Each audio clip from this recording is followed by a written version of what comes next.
everyone. My name is Jeffrey Butts, and I'm a research professor at John Jay College, which is part of the City University of New York. And we're here to talk about this important upcoming special issue of Inquiry. It's my pleasure to welcome some colleagues that I've known for a long time who are all very important in this field.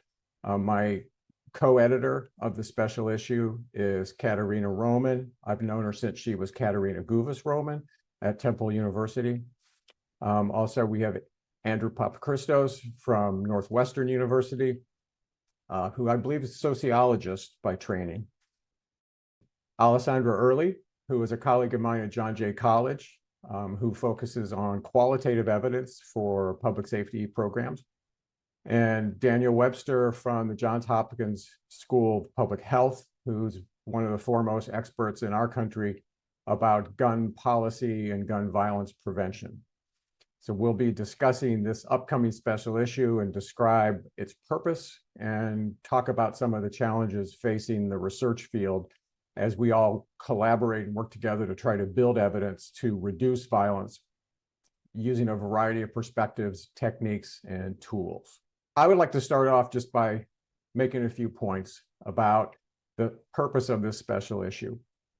And because the Sage Journal is focused on health and health policy, I want to draw a simplistic analogy, which is when we think about illness, there are major disciplines that contribute toward the resolution and treatment of illness. And one of those is medicine, where you intervene with people and populations known to be afflicted by a disease. And then the other major profession is public health, who develop policies, programs, structures, and approaches to raise the level of health across the entire community and prevent the need for medicine and intervention at the individual level. And the same analogy applies to the field of violence prevention and even gun violence prevention. We have ongoing policy battles about a couple of things, one of which is theory, meaning why does violence occur? How do we prevent it? Why this population, that population, this place, that place? We're constantly debating the origins and causes and forces that generate violence, interpersonal violence. The other debate we constantly have is about evidence. How do we know these things work? Who's responsible for making them better? To what extent should the policy to prevent violence be governed by public opinion and politics and electoral politics? And to what extent should it be purely science-based? Those debates have been going on for centuries. I've been in this field quite a long time, and I wish I could say I see a lot of progress, but I continually see us reverting back to old models. In this country, in the US, our soon-to-be former administration, our current administration, invested hundreds of millions of dollars in something they called community violence intervention. And in this country, everyone got used to talking about CVI, community violence intervention. The problem was it wasn't strictly defined. And in the community of people working on violence prevention, you will hear people talk about CVI as if it means a public health approach, because the word community is in the name. But when you read the text from government publications and funding announcements and so forth, you see that it's not strictly that. It does include what I would say would be analogous more to medicine, which is finding out who has the disease and intervening to prevent them from being harmed by the disease or spreading the disease. Again, which is an important component of public safety policy, but that's not the same thing as a public health approach. It's just easy for us, especially in our political culture, to revert back to the oldest model of public safety, which is who's endangering the safety, let's go get them, let's identify them, and let's hold them accountable through punishment, through confinement. That model continually rears up when the public is either concerned about public safety or is given reason to be concerned by our elected officials. And we've never totally embraced a more holistic, evidence-based, theoretically derived model. This journal's special issue focuses on the need for evidence about interventions to prevent violence that operate at the level of communities, meaning they use community mechanisms to improve public safety. And that's a challenge because, again, people hear the word community and they think, oh, I do a drug treatment program for high school students who live in my community, therefore I'm community-based. But that's treating one particular aspect of public safety with defined individuals. That's not the same thing as leveraging community structures. We have other things that are obviously leveraging community structures, like focusing on space, focusing on green space in a community, focusing on the quality of buildings and just the perceived orderliness of the community, which is related to public safety and can be feasibly studied because green space and buildings don't tend to move around very much and they don't have their own opinions. So you could actually study them and have a controlled study, even experimental, to see if those make a difference for public safety. Programs that attempt to work with human beings in the community who do not identify certain individuals as the problem would be more public health oriented, but it's difficult to collect that data to study them. We will get into this in this conversation and also in the special issue. That's my opening take. I will then ask my co-editor, Katerina Roman, to come in and straighten me out and tell me what I've said, which is incorrect, and how you perceive this issue. And after you talk to us for a bit, we'll go to the whole group and have a exchange of ideas and challenge each other. So, Katerina. Thank you, Jeff. I think you really covered a lot of issues there. And I think because we've worked together for 30 years, what you and I remember talking with you when we were back working at the Urban Institute about why are there so few effective interventions to do community change level work, right? We all know violence is a complex issue. We all have different opinions and theories related to the root causes of violence. So putting this all together, we're attempting to create community change. And I have constantly struggling with, do we even know enough? Putting criminology, criminal justice, and public health aside, do we even know how to do effective change, whatever the intervention is, to make long-term investments in neighborhood that pay off in terms of community well-being? And you bring violence in, and we all think about these community violence interventions as you mentioned, it's harder when you're touching individuals and then trying to make behavior change that impacts the community level. I think the beauty of this special issue is because it gives scholars out there the opportunity to think at many points in that entire ecological model of community risk and resilience. Where can we make change when it comes to community violence?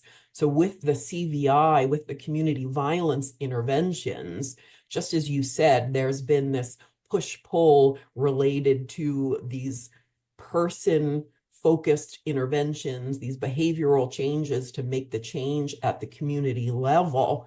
We don't really know enough about all the different factors that can come together, intervention, to create that change. This special issue gives us the opportunity to peel back those layers at all points when you think about that ecological model and how the intervention is centered within a community. So from my point, I am very interested in seeing papers that speak to all of these contexts. How do you situate an intervention within a neighborhood? You have the intervention, you have the organization, you have the macro level context.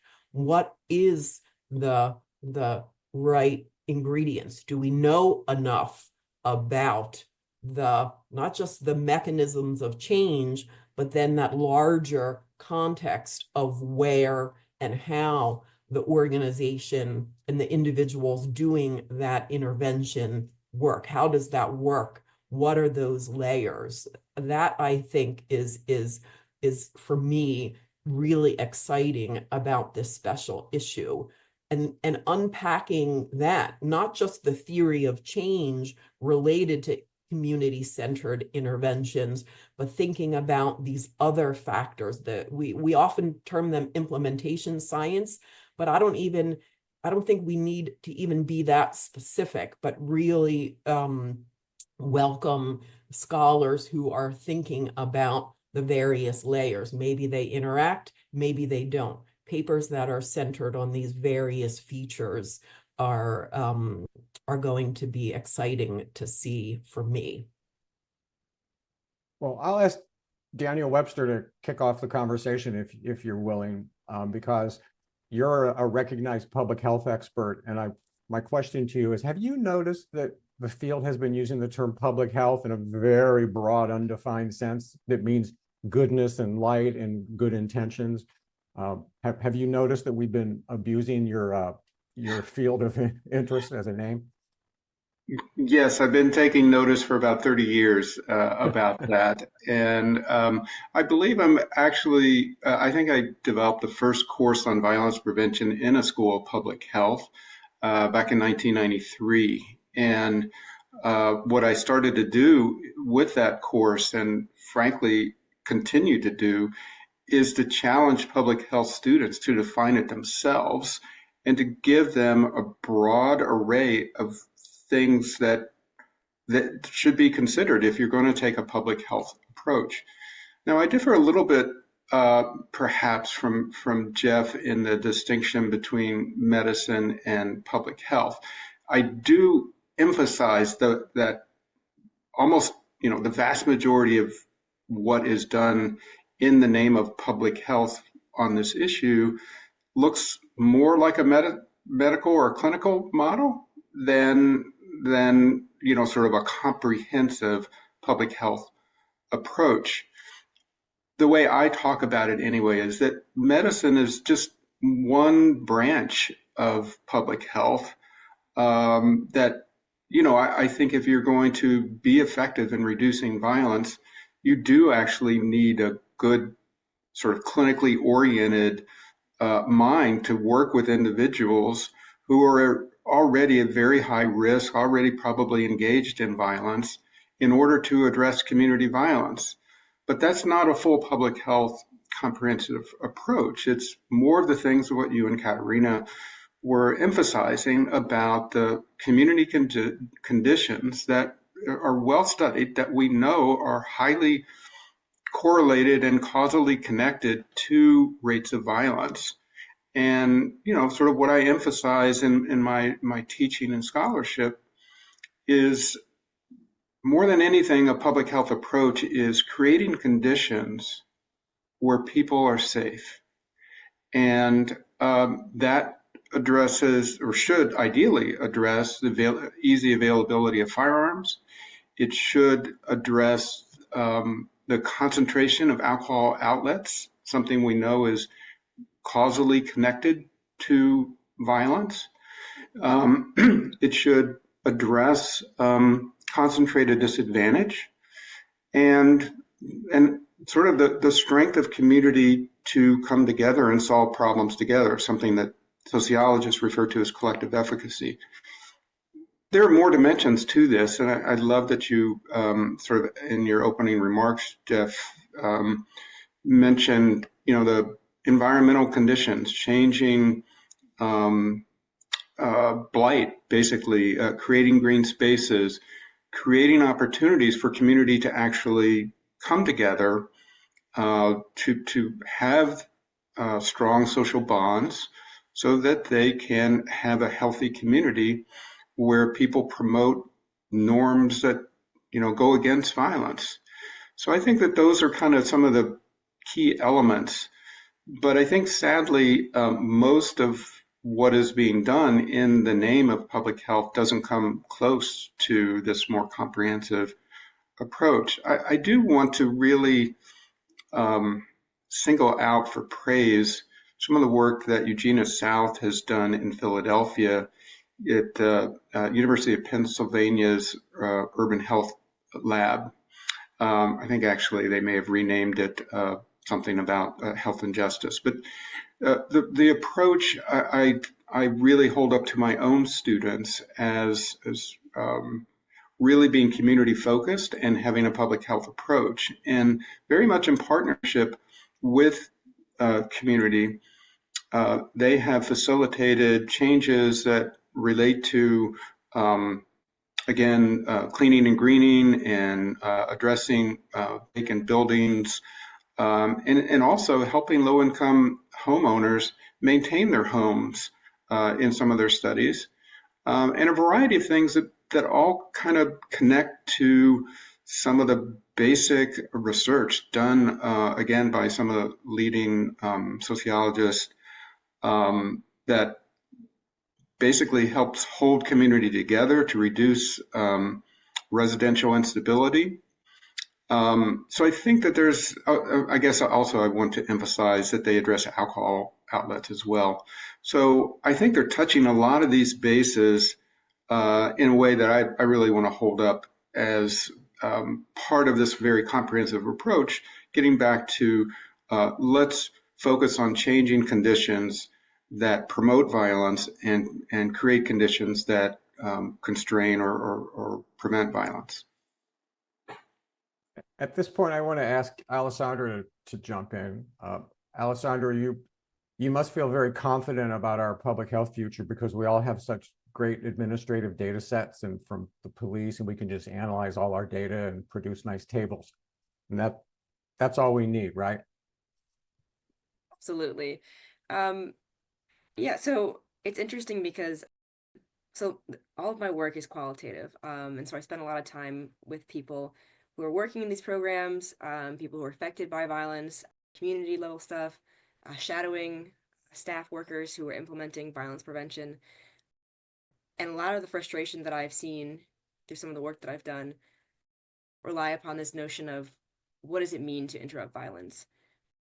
What does it mean for the violence interrupter? What does it mean for people who are living through this violence? And what does it mean for research to kind of reflect or kind of break away from what's actually happening on the ground? And it's interesting because qualitative work, as we know, is often subjugated and kind of in the shadow of quantitative work.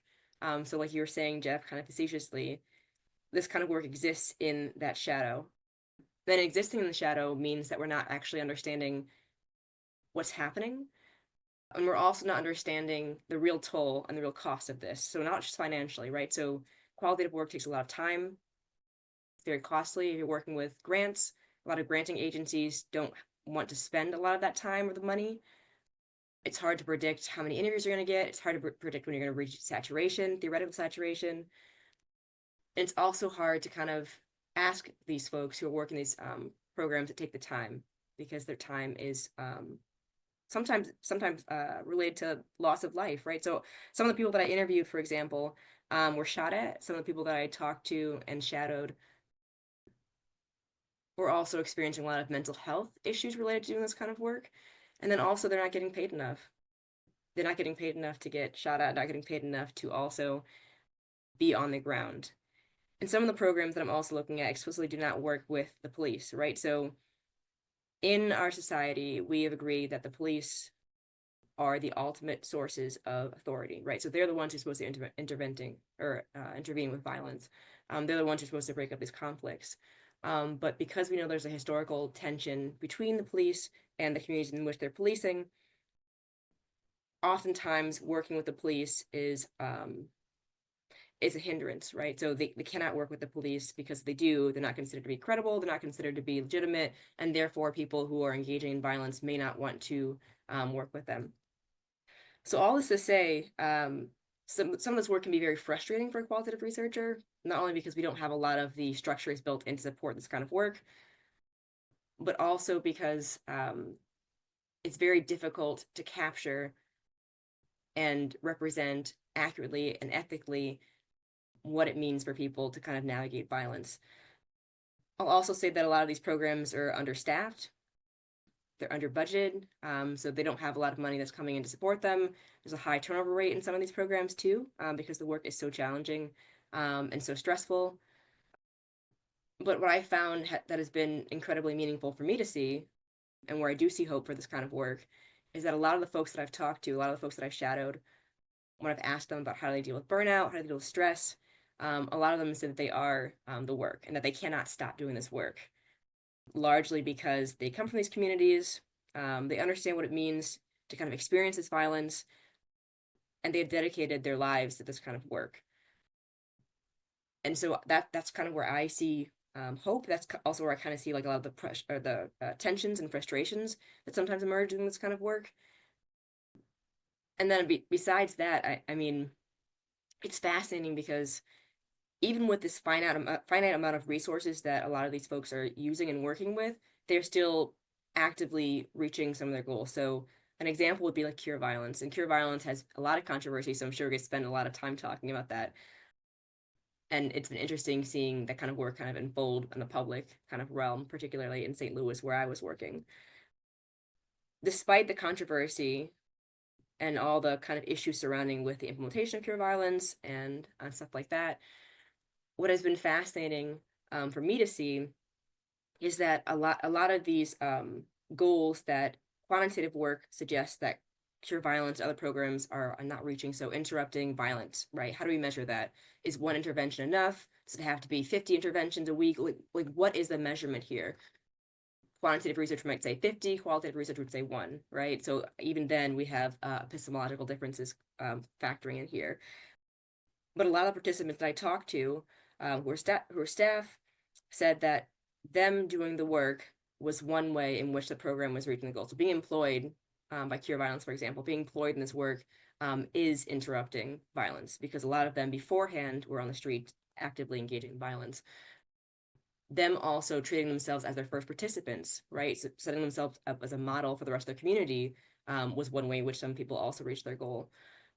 And then probably the hardest part is changing community norms, right? So what does that mean to change? How long does it take for time to change? And we could look at through the history of this country, through the world, it takes time to change.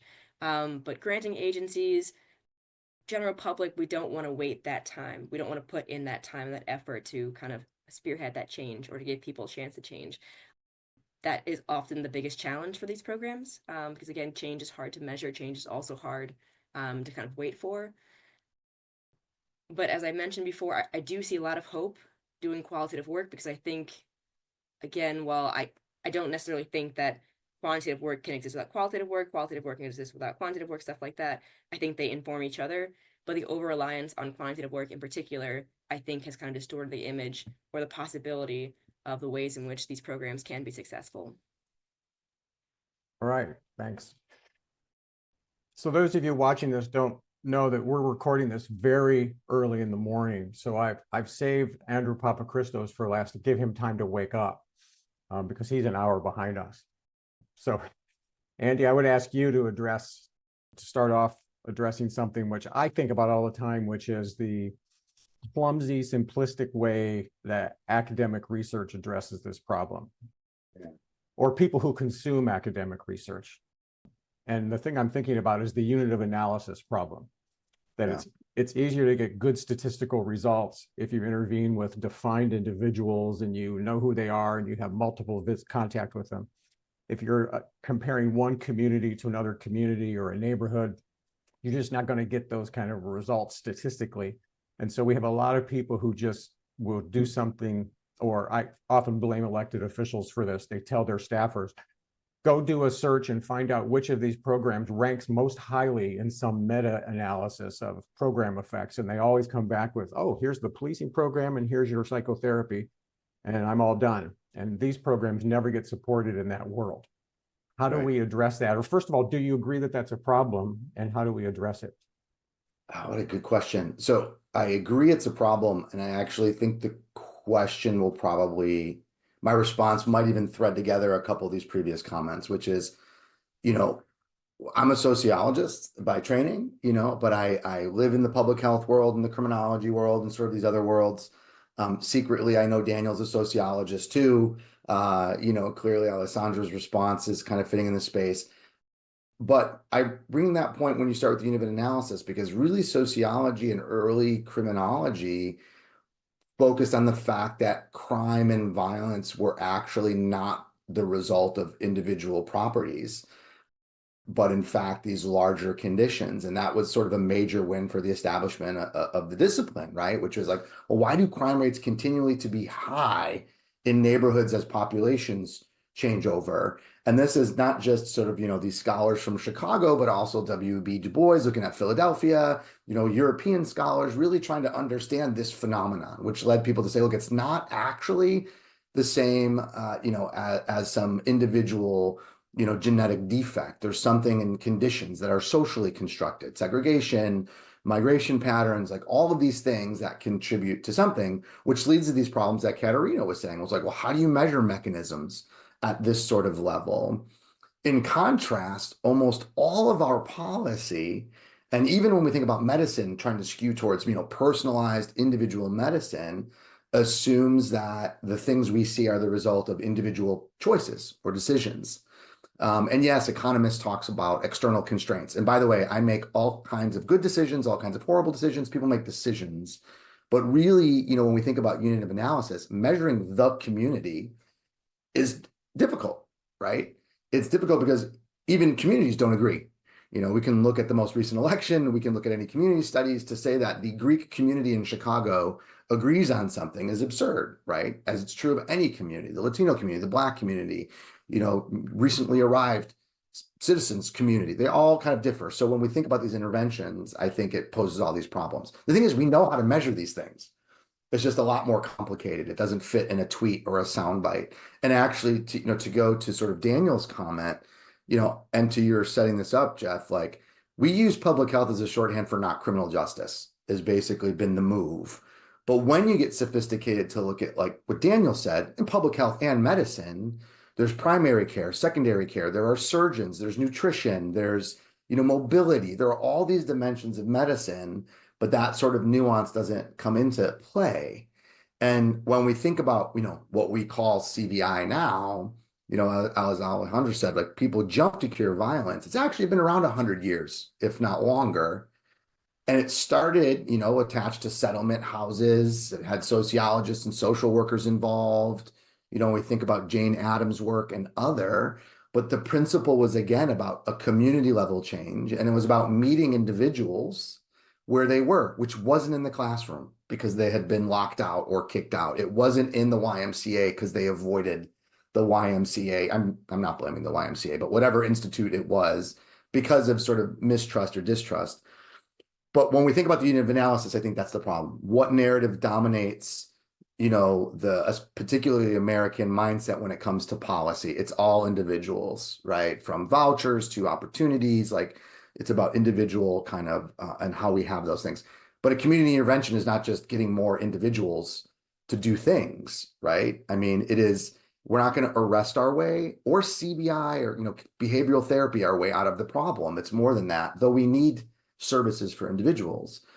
But I want to come back to how that relates to what Alessandra was saying, which is, I think one of the downsides of medicalizing this problem has been this point of what evidence we accept as being rigorous or valid, right? And by the way, I think all of us in our dusty, journals that nobody reads, we agree that methods should fit questions.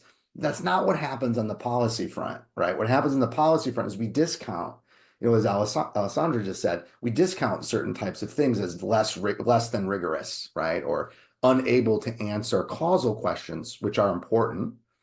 But also there are other important questions that aren't causal questions that we can't even begin to answer in this field that we've been doing for 100 years. We can't tell you how many outreach workers there are in a city, let alone a country. We can't tell you, again, I just want to point out this qualitative work, whether it's a style of intervention that matters or whether it's a combination of mentoring and interruption and referral. We're not even that close to being able to do that because often this rich work that people label as descriptive is getting kind of downplayed as evidence. And even in the public health space, we have some of the most important public health interventions in this country had nothing to do with, say, randomized controlled trials. Seatbelts, removing lead from water, removing asbestos. Those have saved thousands of lives, but wouldn't even reach the rigor of some of the kind of medical dialogue that gets placed in violence prevention. So I think, this special issue in particular, I'm excited about seeing that. I'm excited about seeing people engage evidence of all sorts and what it means. And again, one of my colleagues had just mentioned, like, how much evidence is enough? I don't have the answer to that question, but I also think the converse happens, especially in this space, which is the evaluation of one program or one city is often taken as evidence to just destroy, a field. And I'd mentioned recently the numbers change, but in clinical trials, only 8 to 10% ever actually succeed. But nobody disfunds medicine and fires doctors or hospitals or public health workers because RCTs fail, right? And yet in this space right now, we're facing this bind, which is, oh, it's not working. It didn't work here in this city, therefore it doesn't fail, shut it down, especially with the change of administration. And that's quite unfair. And even when we think about, and I'm happy to talk about how this relates to sort of criminal justice policies, I don't think any cop ever lost their job because of the failure of the DARE program, right? In fact, that kept going on for decades, even though we knew its actual impact on sort of drug use and substance abuse was not what it was supposed to be. And I think when you look at the space about a traumatized workforce that's underpaid, we've got research on this in Chicago. They're working second jobs, they're the sole supporters of their families. They're doing this work. And now we're going to judge that on a workforce performance metric. And so I think level setting both the theories that we think about this, but especially the methods and how they meet is actually the most crucial thing, as we go into 2025. Katerina. I think it's really interesting, also to compare this to how we as scholars do police research, right? We don't sit and have this discussion about what are police doing when they get to a call and how do they use their discretion. There's some of that, but because, in my mind, because it's so much easier to just say, we know a police responded, there's the mechanism, a police was sent out to answer this call, then we can evaluate the intervention. So when we look at the quantitative data for the police, we throw out the ones that aren't effective, but we still see this huge body of literature that says these types of policing interventions are successful at the community level. And we never have this discourse. So it's really, really interesting. And in some ways, just having this discussion makes me think, wow, is the audience out there going to be listening to this and saying, well, here's more evidence of all the things we have to study, and we can't do that because we don't have the data. So, we're never going to get there. And then again, we have that this publication bias for all the police literature out there. And as you all, so rightly mentioned, someone does the meta-analysis and looks at policing-led interventions like focused deterrence, GVI, and says, here's the stack of positive, evaluations from these 20 sites, and then Cure Violence and these others maybe only had a few. So we throw the baby out with the bathwater. So, I think in some ways we have a lot of ground to cover. We, in all of our different fields that are represented here and those that are doing this work, I hope would be advocates for, yes, we have some complications. Yes, we have limitations with data, but at the same time, we see the successes and we're championing where those successes are happening. So I think, Jeff, that's a little bit of worry for me, that here we are very conscious about what's missing, but simply by voicing what's missing may be used against building that body of literature. So using this special issue to say we are optimistic. And Alessandra, I think you used that term, that you feel confident that we're moving in the right direction. We are starting to build that qualitative unpacking of the black box about what's being done.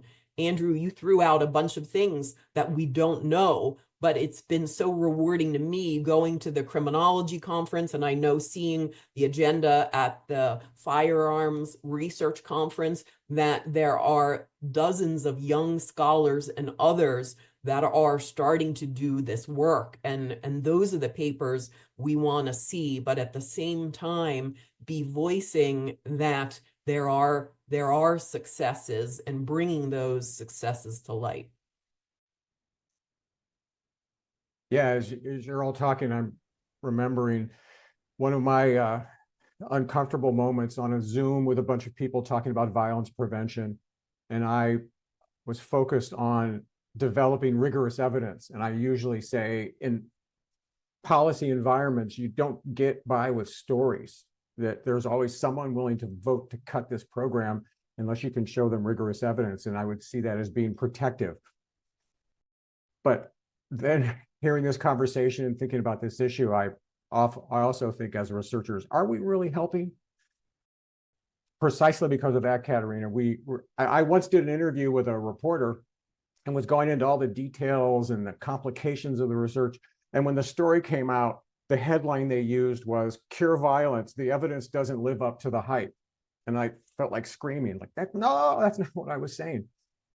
So should we, how do we make room for the qualitative, what I would perhaps unfairly call story-based understandings of something, while still anticipating who's in the elected official ranks, who's willing to kill something because it doesn't develop the evidence they want? How do we do both of those things? I just throw that open to the group.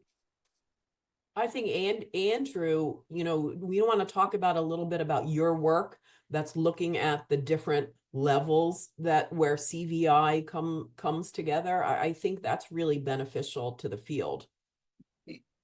Yeah, I'm happy to give it a pass. I mean, Jeff, I think there are a couple of things. I think one is for those, like, I look at the people on this call and knowing everyone's work and respecting everybody's work, I think part of it is also training this generation of scholars in terms of how they, actually, I don't think storytelling is bad at all, Jeff. I'm a Greek. We tell stories all the time. We live through stories. And so I think the thing is we need to understand what narrative is and what, how it gets placed in other places, whether it's opinions or talking to politicians. I think my response was different, before the election. I think shifting the conversation and understanding, does it work to what is the work, which is the broad shift. I think that we're all kind of sharing has to be a research focus. It's a workforce question. Right. So when we think about the incoming administration, framing it as a workforce issue, which it is, and understanding workforce. And again, we understand public health workforces. We understand other sorts of workforces, teachers, firefighters, first responders. Like, I think that's key. I also think we need to do better in telling our colleagues to stop saying stupid, untrue things on Twitter, again, the phrase gold standard. When we nerd out in these journals that we're trying to do, everyone agrees, oh, you can have a good matching design that's just as good as randomization, but that's not what they say when they're at the press conference or at Congress or on review boards or as the head of foundations. And that, I think, is what trickles down to policy. I mean, first of all, policy selects non-randomly what science they want to use anyways. But I think we don't help, right? We don't help by packaging, what a series of well-crafted interviews in Philly or New York or Chicago or Baltimore can tell us, right? I also think we get afraid by not having the sexy headline, and on the cure violence front, when I did my first evaluation work on cure violence, with Wes Scogan, I was super jonesed. It was like a 20% reduction. I was like, that's fantastic. It worked in, half the neighborhoods, 20, like, why wouldn't you want that? No, people wanted 100% reduction headline, right? Because first of all, who gets a 20% return on any investment? I would love a 7% return on my retirement, but like if you don't have 20%, we're not going to talk about, like, And then how it got politically manipulated actually, I think, hurt the program, not helped it, because it was easy to chip away at it with all this other language. So I think we as academics need to do better with how we tell our story around research and its impact. And I think that's a sort of front stage, backstage conversation, but also making sure, and Katerina, I get so excited too, to think about what this next generation of scholars are doing and having a platform like this journal to do that with, where you know you're going to get reviewers that are eclectic, right? And not just, why didn't you use this matching algorithm or this design? Like really digging into that, I think is key. No, I'll just say, to add one quick thing, we, my colleagues in the Katz School of Medicine, I'm in the main campus in the Department of Criminal Justice. We've created a large collaborative to constantly be saying we need to move from simply what works to how does it work. So every single time we are looking at an intervention, we're not saying we need $200,000 more to do a detailed process evaluation, but there has to be some component, some mixed method component that's unpacking the how, because we have to tell that story, whether it's success or failure, and then we can start doing, then we're contributing to the unpacking that black box. I'm going to jump in here real quick to connect a few dots between my colleagues here. So I've been studying a cure violence type of community approach in Baltimore since 2007.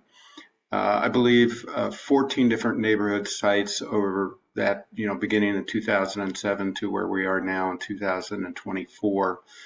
And the model has not changed much at all.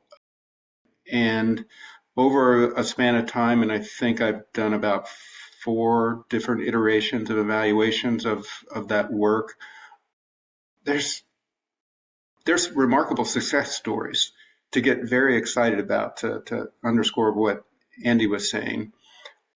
But there's clearly plenty that did not have positive outcomes. And in my very first crack at this, this goes back probably to around 2010, 2011, and I was looking at the first 4 sites and saw just stunning reductions in 2 sites and very much the opposite in the other sites. And I said, well, I don't get it. It's the same intervention, the same resources, the same training. Why on earth would they be so different?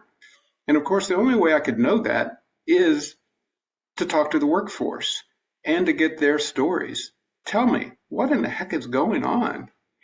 And to them, in that particular time, it was quite simple. There was really powerful leadership and buy-in and just total dedication in 2 sites that were connected to individuals, okay? To do this work, I think you have to be remarkably brave and incredibly skillful in your social interactions. You really have to be a special person. And in other sites, I'm sure they were fine individuals, but it was not the same. It was not the same sort of drive and whatever. But again, I don't want to totally put it on the backs of it's due to this individual or that individual totally, because again, studying this over a long span of time, what I also came to appreciate, partly again with more mixed methods kind of research, is the leadership at the city level of funding this really for a time period was really very out of touch. They'd let the workforce, they put it in contracts in a way that it was impossible to get a raise doing this dangerous, important community safety work for almost 8 years. Well, guess what? The program effects tanked during that time period. We had workers living out of their cars. And so what kind of effects are we going to expect if we don't support the workforce. And also, I will underscore, during that time period, they thought they would save a few dollars and just not do training at all. So it's the same program, right? You know, if we're just doing our quantitative research, we have data points over a long period of time. Well, I guess it just doesn't work anymore. But last thing I want to say, getting back to some the sort of this foundational public health stuff, we're talking about, because we're in a very scholarly way, because that's what we do. That's wonderful. I love that. But there's something called public health practice, which is basically you got to solve a problem. You got to figure out what's going on and do something practical that you can make things better. And to do that, you need this foundational kind of data about the nature of the problem that you're trying to solve. And cure violence in many public health approaches skip that very important foundational step in a public health approach. And what I think is going on right now with some of the declining effects that I'm seeing in sites in Baltimore and in Washington, D.C., is that the model that was created, as Andy said, many years ago, but cure violence, at least in the early 90s, in Chicago, you could have remarkable effects because you could work with these gang structures, get truces, and have remarkable, lasting, impressive results. Community violence doesn't look like that anymore. It doesn't remotely look like that. And yet our model is based upon what was going on in the early 1990s. We skipped that foundational piece. And I've been digging into some deep narrative data from shootings in Milwaukee, and it's stunning how the picture of community violence, I'm not saying completely is disconnected from cure violence or many CVI problems, but it's not a very good fit. And so I want to go back, I think, and sort of emphasize that we have to do that foundational,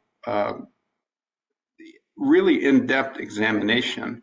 What are the set of circumstances? What are the stories behind these shootings, to better understand how we, again, in very practical terms, solve problems that are going to lower violence in communities?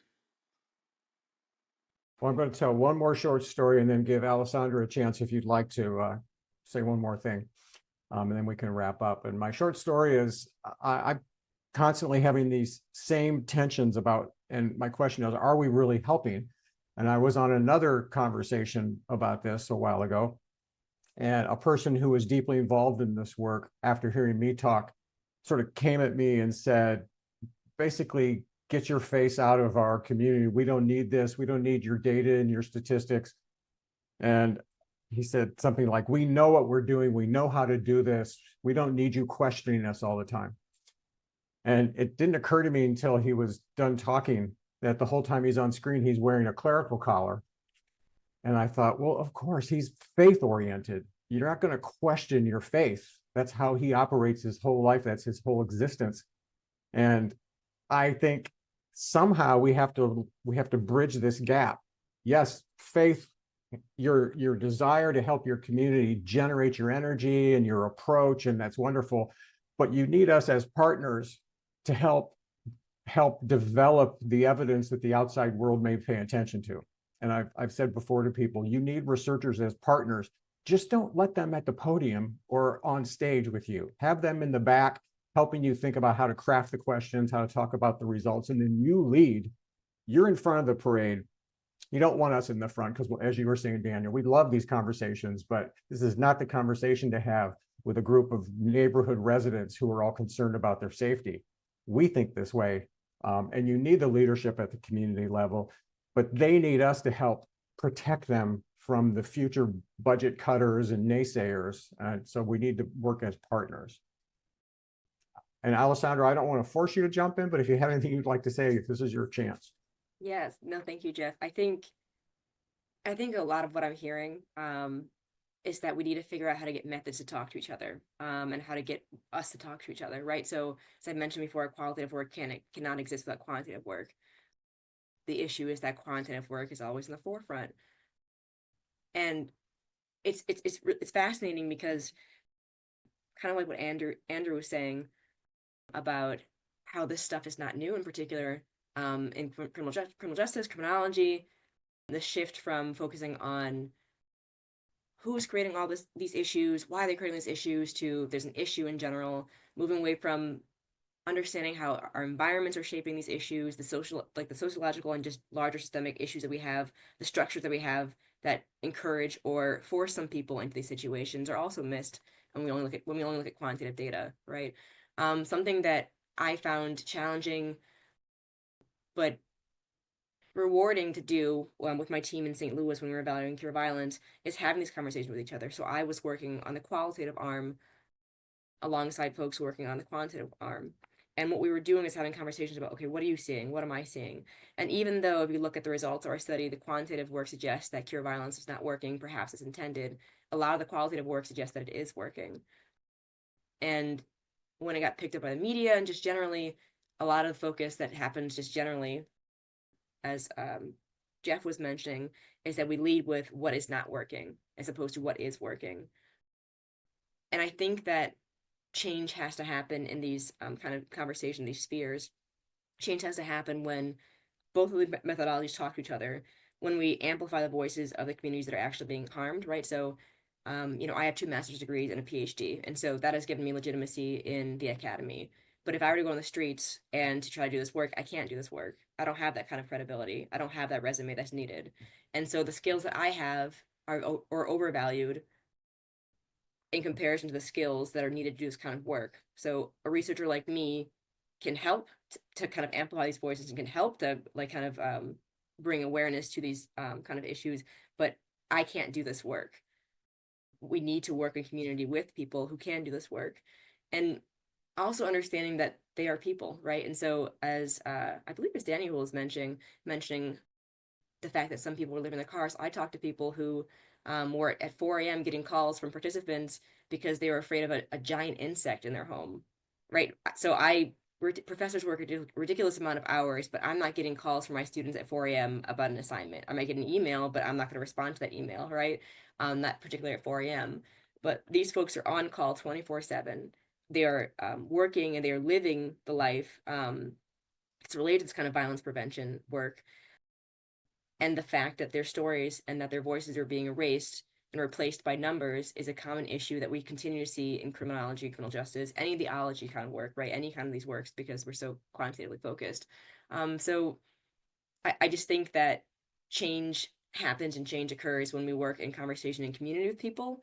And as I've mentioned before, I think that this issue, having these conversations, being open with the fact that a lot of these voices are being erased, being open with the fact that a lot of the workforce is also racialized too. We haven't really talked about that as well, right? So who are the workers? Why are they historically and contemporarily being marginalized? Why do we not care so much about their stories and the stuff that they're facing? Why aren't we paying them appropriately?